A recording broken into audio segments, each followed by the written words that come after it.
Hi everyone and welcome to Grace at Your Place. Great to have you with us today. We're talking about euthanasia today. The referendum is coming up soon in the general election and I've got a couple of experts with me today. I have Dr. Amanda Landers, a lecturer in palliative care at Otago University and also a former chair of the Australia and New Zealand Society of Palliative Care Medicine. And also I have Raewyn Jenkins, who is a palliative care clinical nurse educator. Welcome to you both. Great to have you here today. Just quickly, just tell us what you do first of all, Amanda. Tell us what your job is. Yeah, so I'm a palliative care doctor, a specialist that did extra training after medical school. I got interested in palliative care actually in Invercargill, where I saw a lot of hope out of despair when you actually talk to people about what to expect and reassure them that you will be alongside them as they face the end of their lives. And Raewyn, tell us about what you do. I'm a registered nurse and I did extra training in cancer nursing and then in palliative care. And I currently coordinate all of the education and training for nurses and other health professionals around Christchurch. So between both of you have seen many tens of thousands of people passing away and you've been there to help with the family. So you are pretty much experts and both of you are very worried about the euthanasia bill. Tell us what's wrong with the bill. Well, it's actually an act, isn't it? Which means that if it gets passed in this referendum, it will go in as is. What are you concerned about, Amanda? Yes, so the act, as you say, it will be set in stone. And it's about 30 plus pages long, as opposed to the Victorian Act, which is about 160. And the reason for that is that it's had no consultation. So it was written by a politician and a ghostwriter who was probably a lawyer, and it's had no discussion with Māori or Pacific. It's had no consultation with the major medical associations, and you can kind of tell that from the writing. And almost without exception, the New Zealand Medical Association, Palliative Care Association, lawyers, tell us all the people have said this is terrible, this legislation.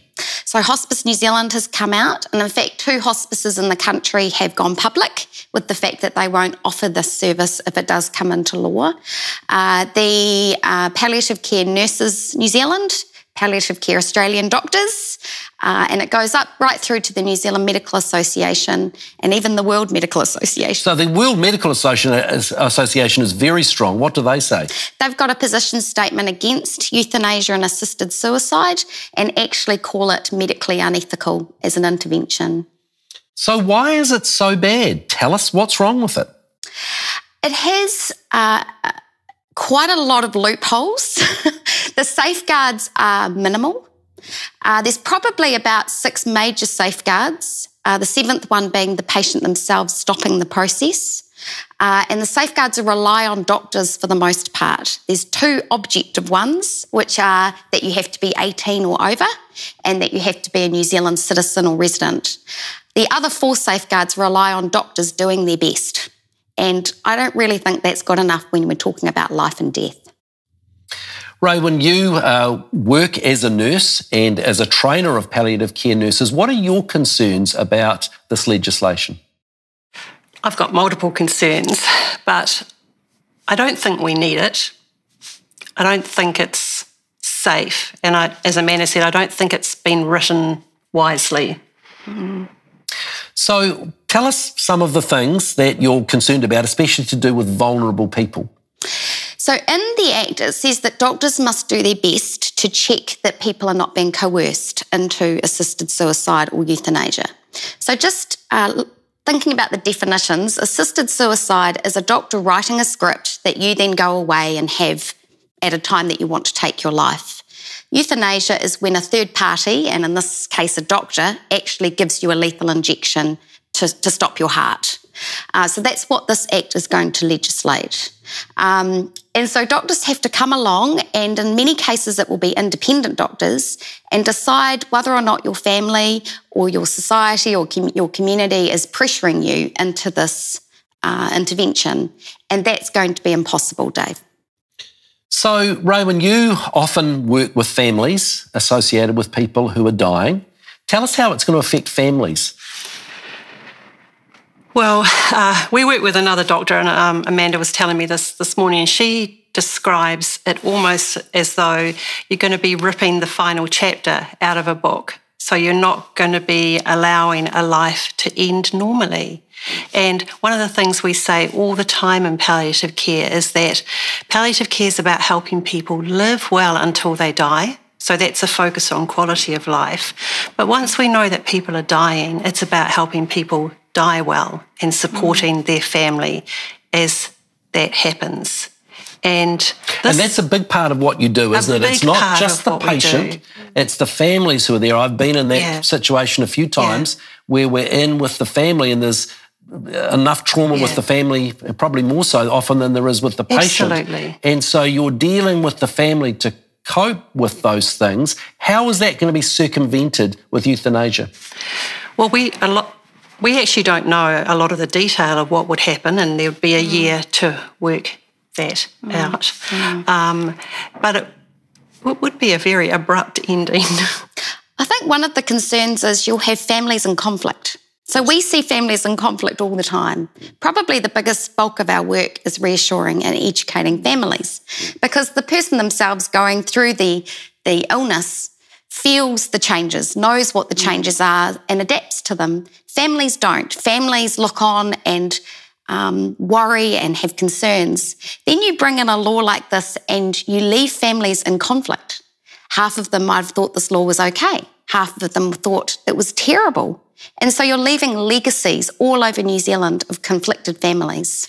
The other thing is, under this legislation, correct me if I'm wrong, that an 18-year-old can decide to take their own lives without any consultation with members of the family, and it can all be over within 4 days.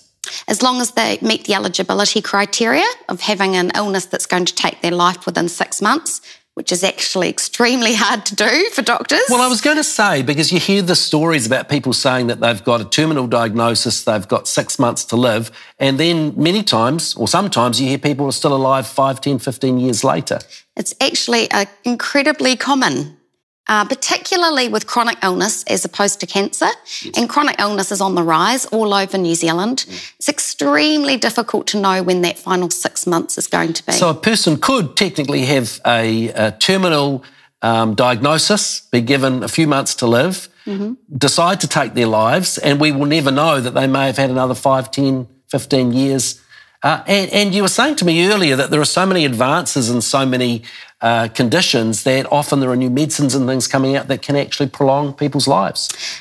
Very true, particularly in the cancer space. So there's lots and lots of new therapies coming on the market that are game changers. And just a quick story, I had a man in his 30s with melanoma who looked like he was end of life. He would have met the criteria for this law. A new, what they call immunotherapy came out, and he's been back at work for 5 years, disease-free. Wow. The New Zealand Medical Association says about this Act, this would have a profound impact on the doctor-patient relationship, risks for vulnerable people, and could result in wrongful deaths. How's it going to affect the doctor-patient relationship? At the moment, a patient can walk into a doctor's office and know without doubt that they're going to do everything that they can to give quality of life, to not abandon them, to walk alongside, to educate, to reassure. That will be gone. That will be gone unless the doctor very clearly has a position statement or a statement on their wall, which I think a few GP practices will do. You've got no idea. You've got no idea if that doctor's tired and just thinks, oh, wouldn't it be better if it was all over? Perhaps for themselves as well. We're talking about fallible humans, and that's what laws need to do. They need to protect people from that fallibility. Laws are there to protect the vulnerable, not to allow a few control and autonomy. Raewyn, you must have seen this as well. I mean, in amongst families, as a person's dying, there's a lot of stress on people. Are you concerned about vulnerable people and pressure that's being put on them by families? Yeah, I mean, one of the most common questions that families ask doctors and nurses is how much longer? And that's not a question that we can ever answer with any real certainty. We can kind of point out signposts and we can tell people that we're getting nearer, can't we? Yeah. The closer to the end, the easier it kind of gets. Yeah. The New Zealand Medical Association has said there are concerns that some Canadians who have got legislation like this are choosing euthanasia because of a lack of access to adequate palliative care. Is that a thing we should be concerned about, that if euthanasia comes in, the money for palliative care will drop, and then it just becomes a bigger option for people because they're just not going to get the care? Well, we sort of have a bit of a postcode lottery now. So in Dunedin Hospital, they have never had a palliative care specialist. Wow. Never. And that's the academic hub of our country in terms of all of that knowledge and training of, half of our medical students in New Zealand every year. They haven't had that exposure. So I'm going to ask you both a silly question. Would you rather the money from euthanasia, all the millions going to go into that, would you rather that come to palliative care? And what could you do with the money? Well, most palliative care services in New Zealand aren't fully funded. So in Christchurch, I think we get to around 75%. So we rely very much on, fundraising and donations for the remainder. So people have euthanasia, that'll be funded. If you want to have proper palliative care, we have to have a cake stall. Yeah, pretty much. Yeah. I mean, I'd love to see, everyone who needs to provide care for someone at the end of their life having really, really good education and training. Most nurses will say to you, if you say to them, what's the hardest thing about looking after someone who's dying? They'll say it's talking to their family. We find the conversations awkward and difficult. But we can provide training to make those conversations. They're never going to be relaxed and comfortable because we're talking about a painful, hard thing. But we can teach people to have those conversations. And when you hear, palliative care doesn't work for everybody, which I do hear from the advocates, it's very strange to me because it's not a pill. It's actually a way of sitting with someone, being present with them, listening. I'm just not quite sure how that can't work for the majority of people. Well, I guess one of the big questions on everybody's minds is, are there a lot of people dying in excruciating, unbearable pain? And I guess that's the perception that some people would like us to have. You both, between you, have witnessed tens of thousands of people dying. Are most people dying in terrible pain? Is there unbearable suffering happening under your watch? No. Actually, most New Zealanders die well. I think we've lost the art of knowing what normal dying looks like. Yes. And I actually think a lot of the stories that we hear are people's own pain, their grief and their loss, and a lack of understanding of what they've actually seen. So we actually need to educate about normal dying first and allow people to understand and have knowledge about what they're witnessing and to go away, being able to help others and educate others about what they've seen and witnessed. And some of the supporters of this bill, some of the politicians who voted for this bill, they've stood up in Parliament and they've told stories, personal stories of people who they've loved who, in their opinion, have had painful deaths. So many of them will tell one story. Sometimes it was something that happened a long time ago. So things have changed a lot over the years, and I've witnessed that with, some of the drugs that are able to be used. People are given an incredible amount of pain relief, and there's a huge difference, isn't there, between euthanasia and taking away a person's pain, which might speed up their passing away. Could you explain about that? Because people are worried that if we say no to euthanasia, we can't have do not resuscitate orders, and we can't give people morphine. And explain the difference between euthanasia and palliative care that takes away pain. Yeah, I think this is a really big myth and legend that's gone around our community. There's quite a few things in that. So people think doctors are doing it anyway because they give morphine at the end of life. And if someone's had morphine for more than 2 weeks, it's incredibly hard to actually kill them with it. Your body actually gets used to it. And I've had patients ring me and say they've taken 10 times the amount of morphine that I prescribed them accidentally, and they're talking to me on the phone. There's always a last dose. There's always a last something before the death. It doesn't mean that it caused it. And the difference between euthanasia and, say, withdrawal of treatment or withholding a treatment or having a do not resuscitate order is very simple. One, you die a natural death, and the other one, you die an unnatural death. You die of a poison. That's about as fundamental as it gets. And you have got incredible things, haven't you, that you give to patients that can take away pain and anxiety and all those things. The bottom line is probably over half of New Zealanders dying this year will have no pain, none whatsoever.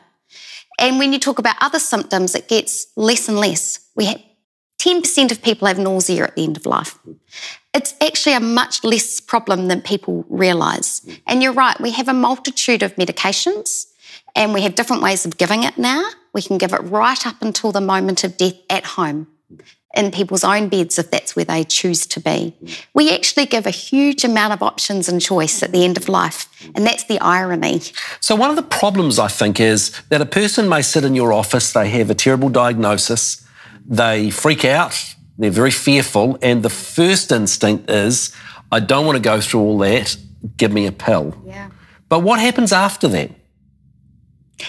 Generally, one conversation can turn things around, Dave. It's incredible. It's one of the things that attracted me to palliative care. You could go into a room where there's despair, you can listen, you can talk, you can reassure, you can educate, and you can actually come out of that room 60 minutes later and it's completely changed around. I mean, that's power. You know, that's medicine at its finest, I think. And so you need the time to do that. And under this legislation, people can be dead in 4 days. We don't have the time. And we think of what effect that's going to have on the people who are left, because it's the suddenness of a car accident in some ways, isn't it? It's bang, it's gone. Grant Illingworth QC has written a brilliant article about his incredible concerns about this legislation from a legal point of view, and he writes, it contains serious shortcomings that create unacceptable risks for vulnerable people. The most glaring example is the lack of any meaningful safeguard against coercion in the Act. Every law student learns about situations in which vulnerable people are pressured into making decisions against their will or their better judgment. Tell us about that, Raewyn.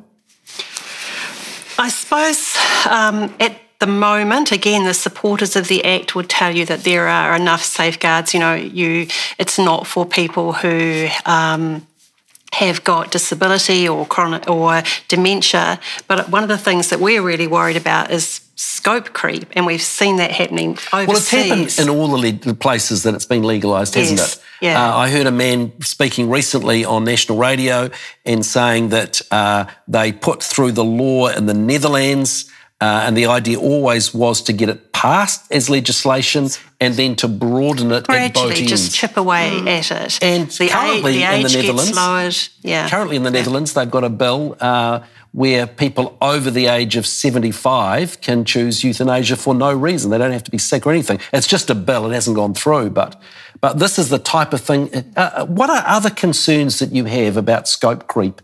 Well, just going back to coercion before that, as a health professional, as a doctor, going into homes, I would say I saw coercion on a weekly basis. Coercion is very common. Often it's out of love and the family genuinely thinking it's the best interests of the person. But you can see the person doesn't want it. You can see that they're being pressured. So that's happening already. And I find it incredible that we could sit in front of politicians and tell them that, and they just completely ignored our experience. So the government is listening to the health department to do with COVID-19, but is not so interested in talking to you about euthanasia. In fact, nobody's been approached. There have been no experts as part of the panel on doing this bill. Like, why are you not being listened to? Yeah, it's been really interesting. So Doctors Say No is a group that went out and had an open letter to New Zealanders from doctors saying that they didn't want to participate and that they didn't think this should be part of medicine. And they've had 1,700 signatures. Now, that might not seem like a lot, and I know the advocates of this Act say, oh, that's only about 10% of doctors, but actually it's incredible. It's history-making. There's only one other time in New Zealand's history that doctors have signed an open letter like this, and that was around the Rainbow Warrior, and that was 300 doctors. This is 1,700. And in fact, this is almost like a riot in doctor speak. You know, doctors don't come out publicly and say things unless they feel extremely passionate. We're fairly reticent creatures.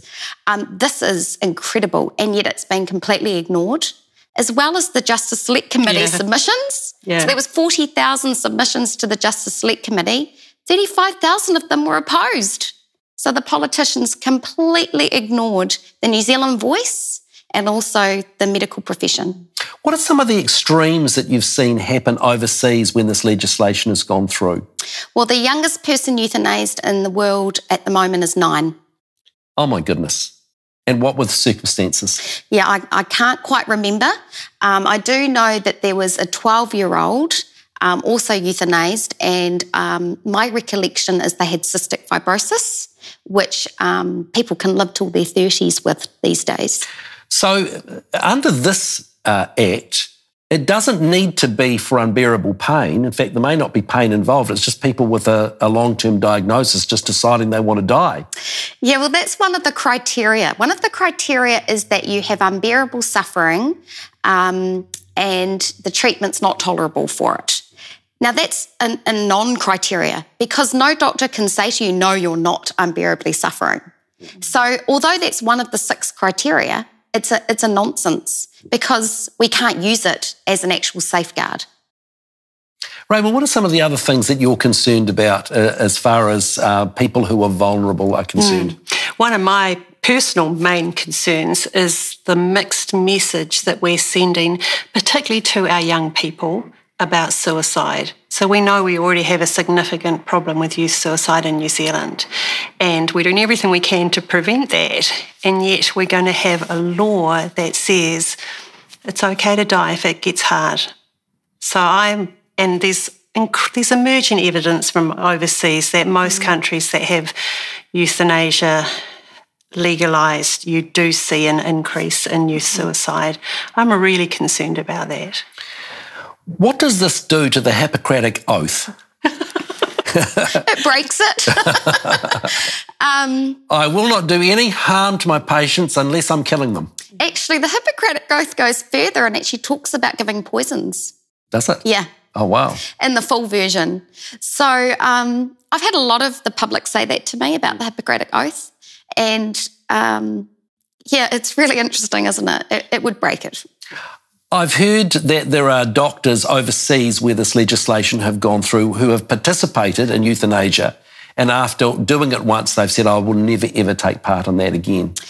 Yeah, the general feeling, or what we generally see overseas is that the pool gets smaller and smaller. So my opinion, what will happen is if this law's passed, there'll be a group of doctors that sign up, and over time, that list will get smaller and smaller until there's a very small pool who are doing it all the time. They will become euthanasia doctors, and it will be patients will have to pay because it will be a private service. And then you've got a whole bunch of questions around health equity, access. It's not a simple thing. One of the other things about scope creep is that in some places, there is the psychiatric euthanasia. So if a person has mental illness, they can say, well, I've got unbearable suffering. Tell us about that. So there is a case overseas of a woman who was euthanased after her daughter died. So she was euthanased for grief. She was not physically unwell. And there was also a young woman who was euthanased for depression, who was also physically well. So people can argue anything is unbearable suffering. Yeah. And that could later on be added into this. Absolutely. This sounds an awful thing, but on the New Zealand Medical Association website, it talks about the fear of live organ donations as part of euthanasia. Yeah, so this is being debated in Canada, actually. This is the first time I'd heard about it was when a Canadian doctor came over to talk to us about what's happening there. And so there's this kind of sense of being altruistic where you can donate your organs before you have your euthanasia. So you can imagine someone with mental illness or someone who doesn't feel they've given back to society deciding to have euthanasia because they can then donate their organs and help somebody else. I mean, it's so twisted. and scary, really. It just becomes a free-for-all. Is this a very Western idea, the idea of euthanasia? Like, I wonder how Māori, Pacifica, different communities that are more community-oriented would feel about something which seems to be so individualistic, so independent. Yeah, it's totally individualistic. When you see the advocates and supporters talking, it's I want this. It's my body. It's my choice. I should get to decide. It's my death. Without this kind of sense of you're in a family and you're in a community and your choices affect others. So it's sort of about my rights, but I don't really care if they impinge on other people's rights, which is kind of fascinating, but not unexpected in a Eurocentric world. We have to look across the community. We have to look at what decisions we make and how they affect others, and it just seems to be missing. Raven, you're a health professional and you are committed, you've committed your life to looking after patients. Can you say, hand on heart, that the best thing for a dying person is to not be euthanised, but to go through a palliative care system or some other system where whānau, where family are involved? Hand on heart. Yeah. I think the truth is that we can both tell you stories about times when it's been really tough for people. Yeah.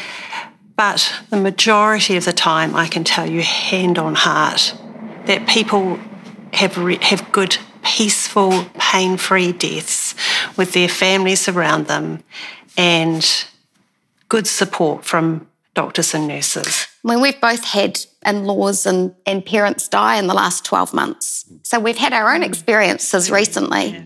And I cannot imagine losing that special, precious time that those families gather and talk and reminisce. It's not about a work schedule. It's not about getting back to your life. It's about being in the moment. Yeah. When my father died last year, I spent the last 2 nights just sitting with him, just me and him in a hospital in a not very comfortable armchair, but it was the best they had. And I was just reminded again, what I was seeing was his body slowing down, getting ready to stop. It was so gradual and it was so peaceful. And I felt so privileged to be part of it, So if this legislation were to go through, what would be the consequences for New Zealand? Well, I would not work in the public system again. I know probably about 10 clinicians who would probably take early retirement or change So jobs. You think that strongly about it? Yeah, I do, yeah. And I've talked to my boss. She knows. I've been very upfront about it. I might work in hospices that have a position against it and offer my services that way. But I certainly wouldn't. I would think about retraining. I've looked into retraining. And that's a real shame because I think palliative care is an amazing area of medicine. But I just couldn't take walking into a home and knowing that someone's going to say to me, I want assisted dying and you have to fill out the form. Because once the request is made under the Act, I have no job to do. I can't do anything more. I just have to go and fill out a form. And the Act actually it almost is pressuring in terms of date and time. Date and time. I couldn't work under those circumstances. Raven, what's the alternative to euthanasia? What's a better way? A better way is making sure, it's not just about palliative care, but it's making sure that all doctors and nurses and health professionals in New Zealand are trained. They know how to care for people at the end of their life. So it's about, at least first of all, ensuring that we've got that funded and resourced. And then the next bit is the community understanding what normal dying looks like, that actually it's a societal event, not a medical one, and it's not to be intervened with a treatment that stops people's lives. It's about seeing that we are born and we die, and that's the two things that we can rely on, and that we actually have to spend as much time preparing for death as we do for birth, and having as much resources and knowledge. You've heard from colleagues overseas that there is not always due diligence that's done in the process of people going through euthanasia. Can you tell us about that? Yes, it'll be very interesting to see how they do due diligence on this. I think it'll be very unlikely that a government department will know what's happening on the ground. It will be a tick box exercise. It will be reports. It'll be making sure the forms are filled in correctly. It won't be making sure that a doctor's done what that doctor should have. There'll be no accountability at that level. Is there the possibility of wrongful deaths? Totally the possibility of wrongful deaths, both in the fact that doctors are pretty terrible at prognosis, at knowing when someone has 6 months or less to live, but also we come with our own agendas and our own experiences. I've heard patients say to me that the doctor told them they were going to have pain at the end of life, when I know that that's unlikely because that's my expertise. So not all doctors are equal or the same in terms of their knowledge, and yet in the Act, you just have to be 5 years out of medical school to be filling out these forms. So it's very likely that a person who is not necessarily going to have pain, may not necessarily even be going to die, may end up by being euthanised. Absolutely. Yeah. Absolutely. There will be people, firstly, who could have been helped to have a peaceful natural death, but also people who were not going to die within 6 months will be euthanised, gone, end of story. In an unnatural way. So why is everybody not jumping up and down, marching in the streets and saying this is wrong? I think mainly because they don't understand what's in the Act. They haven't read it. They don't understand the implications. The leaflets that we got from the government made it sound all very easy and benign, but it is not the case in practice. It is going to be a mess. One of the things that concern me is that I think a lot of people are not knowledgeable about this Act that's about to go through. They don't know the power of the tick that they're going to put. You've told me that as you've been up and down the country, as you've explained yourself, more and more people have realised this is the wrong way to go. Yeah. How can people get better educated? There's various ways they could do that. One would be to go to VoteSafe. They've got some really good resources. VoteSafe.nz? Yeah. Yes. Take the quiz. Take the quiz. And that's scary to take that. Yeah. Send the quiz on to all your followers. Yes. And all your Instagram followers as well. And challenge people who are adamant that this is the way to go to taking the quiz. And I'm personally involved with Risky Law, which is a group of 22 members from across society. It's not affiliated with a faith-based organisation. We have lawyers and policy people who are all concerned about this Act. So go onto our page, like things, follow things. So that's riskylaw.nz. Yes, yes. Hashtag Defend New Zealand. Yeah, Defend New Zealand. They've got some good videos and stories. Yep, there's the Doctors Say No open letter if people want to read that and see if their GP's on it. Family First got a good publication. Yes, and the Care Alliance. In fact, there's a huge number of groups who are opposed to this from all walks of life. I think we just have to rise up and teach New Zealand about what's actually in this Act. Last question. What do you think this will ethically do to New Zealand? What will it do to our conscience if we allow this to go through? I think we just withdraw further into ourselves as individuals. We have to worry less, care less, put ourselves out less to care for the people at the end of life. It'll become why would you go through this when you can just have an early exit? You know, and I think it will extend disabilities, people with disability. Why are you looking after your, hugely disabled daughter when you could just end it for her? Yeah. And I've heard Twitters in the community around that, and it worries me so much. Where are we headed? This has been touted as being progressive, and actually I just think it's us going backwards. Because basically it's saying that anybody that has something wrong with them, per se, has less value. Has less value, and there's a way that we can usher them out. Yeah. Any final thoughts, Raven, on that? What's it going to do to New Zealand's conscience?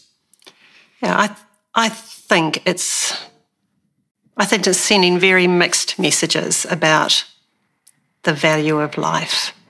And I mean, my thing is, I think I said to you before, you matter very, very much, and you matter to the moment that you die.